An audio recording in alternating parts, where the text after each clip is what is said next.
आप सबों का स्वागत है। मैं हूं संतोष सिंह। और इस जंग में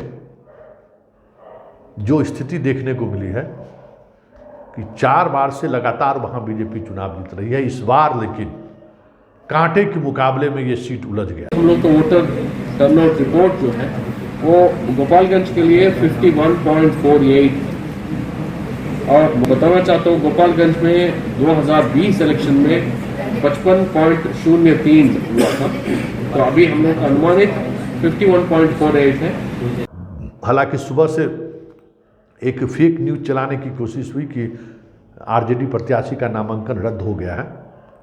उसमें भी आईटी सेल जिस तरीके से सक्रिय भूमिका निभा रही थी, उससे ये साफ लग रहा था कि कुछ न कुछ चीज़ें चल रही हैं जिसका ध्यान भटकाने के लिए, खास करके आरजेडी के यादव और मुसलमान वोट एक साथ नहीं आए, तो वो दिखाने की कोशिश हुई। साथ ही सोशल मीडिया पे कभी ट्रेंड किया कि ओवैसी की पार्टी लड़ाई में है, कभी ट्रेंड किया कि साधु यादव लड़ाई में है। इस तरह का ट्रेंड चलता रहा, लेकिन देर शाम होते होते स्थिति लगभग स्पष्ट है कि यादव और मुसलमान वोटों में उस तरीके का कि सेंधवारी नहीं हो सकी जिस तरीके की सेंधवारी की तैयारी बीजेपी की ओर से थी। मतलब पूरा फंडिंग बीजेपी की तरफ से हो रहा था कि हम सेंधमारी करें, क्योंकि जीत का आधार ही वही था। 1977 और 1995 दो ऐसे चुनाव है जहां बनिया कम्युनिटी के लोगों को जनता दल ने टिकट दिया और वो चुनाव जीत गया। तो ये जो और व्यापारी का जो वोट है, वो वोटों में, उस वोट में भी डिवीजन हुआ, ये साफ दिखा। और उसके बाद जो सबसे बड़ी बात देखने को मिला कि शहरी मतदाता जो पूरी तौर पर बीजेपी के साथ खड़ा रहता है, वहाँ मुश्किल से 25 से 30% पोलिंग हुआ है।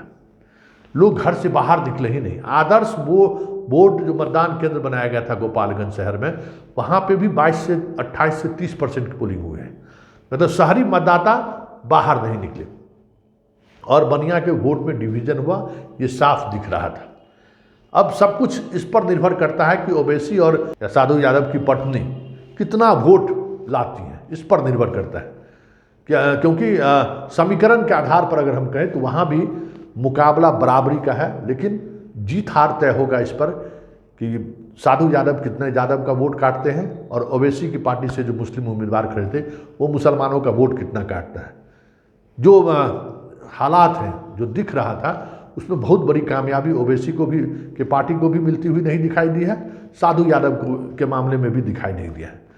तो इसलिए लड़ाई कांटे की है और पहली बार बीजेपी वहाँ घिरती हुई दिख रही है।